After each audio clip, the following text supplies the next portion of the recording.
23장 50절부터 56절까지 제가 봉독해 드리겠습니다.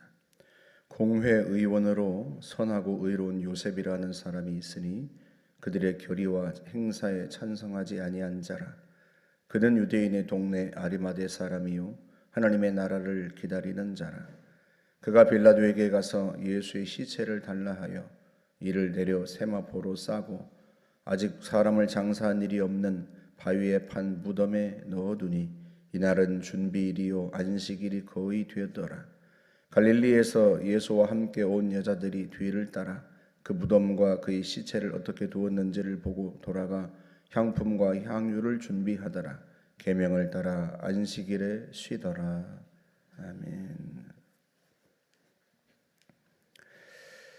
예수님께서 십자가 위에서 숨을 거두시는데요. 이날이 안식일 전날이란 말이죠. 안식일에는 일을 하지 않습니다. 그렇기 때문에 안식일이 되기 전에 보통 이 사형수들의 시신을 내려서 장사를 지내는데, 세례 요한의 제자들이 장사를 지내죠. 그 당시에 이런 사형수들의 시신을 장례하는 일은 일반적으로는 가족이나 친족이 하고, 가족이나 친족이 없으면 세례 요한처럼 제자들이 장사를 지내고 그렇게 합니다. 그런데요, 예수님의 시신을 장사 지낼 사람이 없었던 모양이에요. 워낙에 중대한 사건이었고 또 떠들썩한 사건이기도 하고요. 종교 재판기구인 공회가 나서서 총독 빌라도에게 사형을 언도해달라고 했고 무리들을 선동했던 사건인지라 아무도 예수님의 시신을 장사하려고 하지 않았던 모양이에요. 본래는 누가 장사 지내야 되죠? 가족이나 예수님의 제자들이 장사를 지내야 하는 거죠. 그런데 그때 아리마대 사람 요셉이 나서서 빌라도에게 가서 예수님의 시신을 달라고 이야기를 합니다. 오늘 본문에서는 이 요셉을 아리마대 사람이라고 표현하고 또 공회의원이라고 그렇게 묘사를 합니다. 예수님을 재판했던 기구가 공회입니다. 종교 재판기구인데요. 그런데 대제사장, 장로들 또 서기관들로 구성된 종교 재판기구인데 그 공회가 재판을 해서 빌라도에게 넘기고 예수님을 십자가형을 언도하게 했단 말이죠. 그 공회의 의원이에요. 한 사람. 물론 오늘 본문에서는 그들의 결의와 행사에 찬성하지 아니했다, 반대했다라고 표현되어 있는데요. 그럼에도 불구하고 공회의원이 자기들이 재판해서 사형을 언도하게 만들고 죽인 죄수를 직접 장사 지낸다는 말은, 그런 일은 있을 수가 없어요. 자신의 명예를 훼손하는 일이기도 하고요. 십자가형은 말씀드린 것처럼 로마에서 가장 극악한 죄수들을 형벌하는 그런 죄목이란 말이죠. 그럼 왜 그랬을까? 게다가 오늘 본문에 보면 아무도 장사 지낸 일이 없는 무덤에다가 장사를 지냈다고 하는데, 아리마대 요셉이 남의 무덤에다가 장사 지냈겠습니까? 자기 무덤이었겠죠. 자기를 위해서 준비한 무덤이었겠죠. 누가복음에는 그 이유가 분명하게 나오지 않아요. 왜 아리마대 요셉이 예수님의 시신을 장사 지냈는지 분명하게 나오진 않습니다. 그런데 마태복음과 요한복음에는 그 이유가 나와요. 마태복음 27장 57절에 보면 그도 예수의 제자라 이렇게 표현 나옵니다. 요셉이 예수님의 제자라는 거예요. 요한복음 19장 38절에 보면 그도 예수의 제자이나 유대인이 두려워 그것을 숨기더니 하고 그렇게 표현되어 있습니다. 예수님의 제자였는데 유대인들이 두려워서 자신이 제자였던 것을 숨기고 살았다. 그런 의미입니다. 그런데 예수님께서 십자가에서 숨을 거두시자 나서서 빌라도에게 예수의 시신을 달라 하고, 그리고 자신의 무덤에, 요한복음에는 자신을 위하여 준비한 무덤이라고 표현되어 있어요. 그 새 무덤에 예수님의 시신을 장사 지냅니다. 예수님의 시신을 장사 지내지 않으면 어떻게 될까요? 아무도 거두지 않은 시신은 흰놈의 골짜기라고 하는 곳에 버려집니다. 마치 쓰레기처럼. 그러다 보니까 이 아리마다 요셉이 자신의 명예가 훼손될 수 있고, 심지어는 자신이 예수님의 제자였던 것이 들통날 수도 있고, 그러면 자신의 명예가 또 자신의 지위가 위태로워질 수 있죠. 그걸 감수하고 예수님의 시신을 장사 지낸 거죠. 이게 얼마나 참 놀라운 일이에요.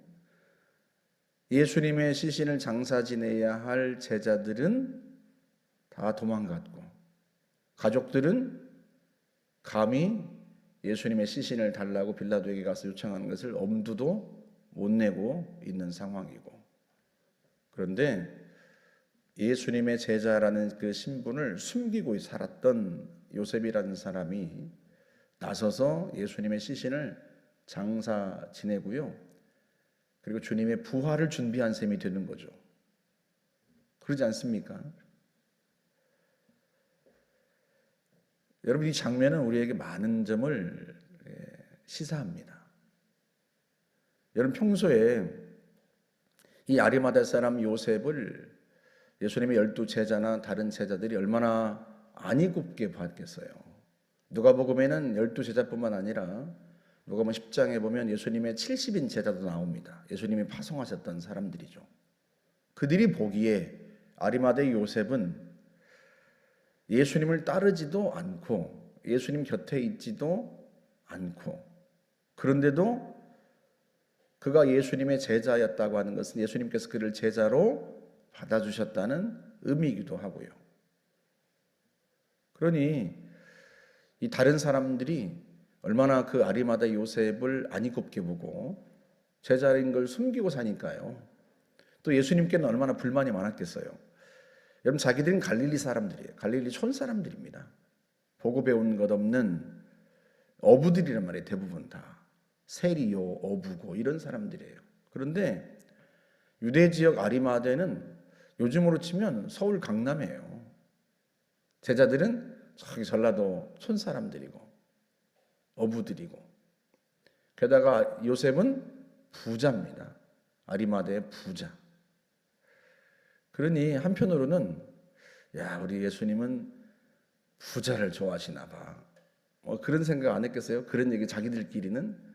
아니, 요셉이란 사람은 예수님을 따르지도 않고 자기가 예수님의 제자라는 걸 유대인들이 두려워서, 공회 의원이니까요, 그걸 숨기고 있는 사람인데, 아니 그런 사람을 예수님이 제자로 받아주시다니, 예수님도 부자를 좋아하시나 봐, 이런 얘기 할 법도 하지 않습니까? 그러잖아요. 그런데도 예수님이 이 사람을 제자로 받아줬단 말이죠. 무엇을 위해서?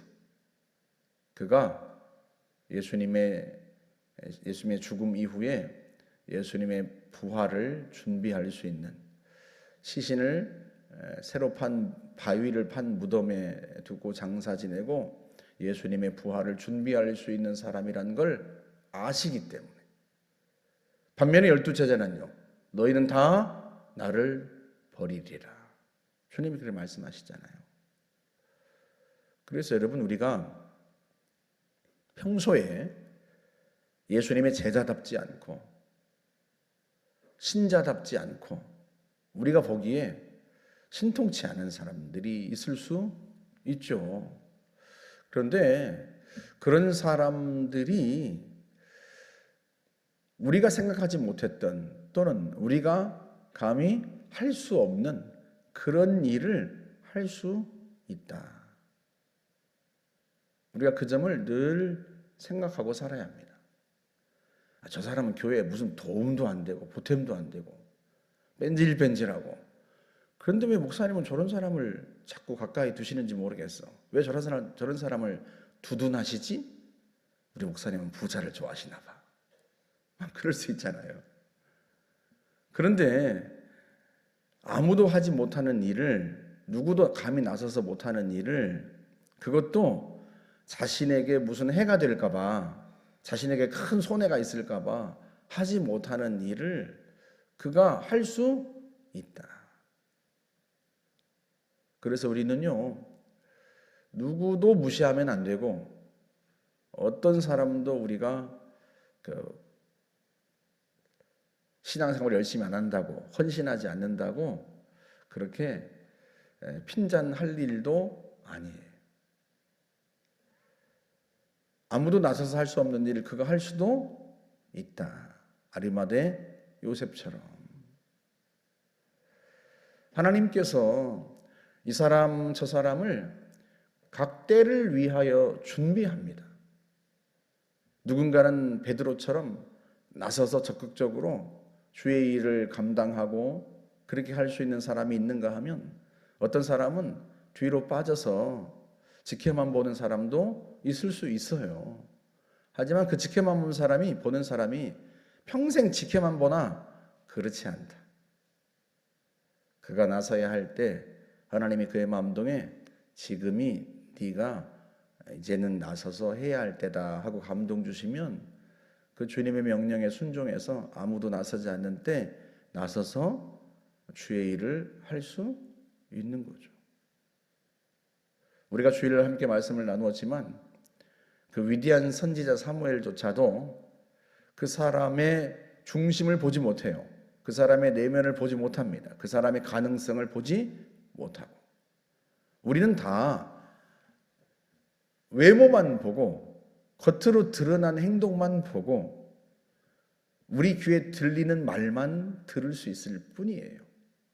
그러니 겉으로 드러난 것만 보는 우리가 어떻게 그 사람의 전체를 판단하고 평가할 수 있겠습니까? 그 사람의 내면과 그 사람의 속생각을 모르는데, 그리고 그 사람의 미래를 모르는데 우리가 어떻게 한 사람을 판단하고 또 그 사람이 이런 사람이다 저런 사람이다 말할 수 있겠냐 말이죠. 사람은 외모를 보지만 나 여호와는 중심을 본다 하고 말씀하는데, 우리는 누군가를 볼 수 있는 눈이 부족하다는 사실을 인정하고 살아야 돼요. 나는 저 사람의 모든 걸 다 보지 못해. 나는 저 사람의 진면목을 잘 알아보지 못해. 그걸 우리가 인정할 수 있어야 돼요. 그러지 않고 야, 내가 사람을 겪어봐서 아는데 저 사람은 틀렸어. 아니야, 저 사람은 안 돼. 이러지 말아야 된단 말이죠. 저나 여러분이나 함부로 누군가를 판단하거나 또는 누군가를 비판할 일이 아니고, 주님이 그를 교회 공동체 일원으로 부르셨고 했으니 주님이 저분을 통해서 무슨 일인가를 하시지 않겠나, 그렇게 생각하고 그 한 사람 한 사람을 귀히 여길 줄 아는 마음이 우리에게는 있어야 합니다. 물론 우리 마음속에 인간이다 보니까 한계도 있고 시기심도 있고 뭐 이런저런 불편한 마음도 있을 수 있죠. 내가 열심히 평소에 헌신하는데 누군가는 그냥 헌신도 안 하고 왔다 갔다만 하고, 그런 사람을 볼 때, 그것도 교회를 오래 다닌 것 같은데 새신자도 아니고 새가족도 아닌데 저 사람은 왜 저렇게 변두리에서 외곽에서 빙빙 돌기만 할까, 그렇게 생각할 수 있지만 하나님이 그를 어느 때 어느 일을 위해서 준비한 사람일 수도 있다. 그래서 우리는 모두 서로가 서로를 귀히 여길 줄 아는 마음이 있어야 합니다.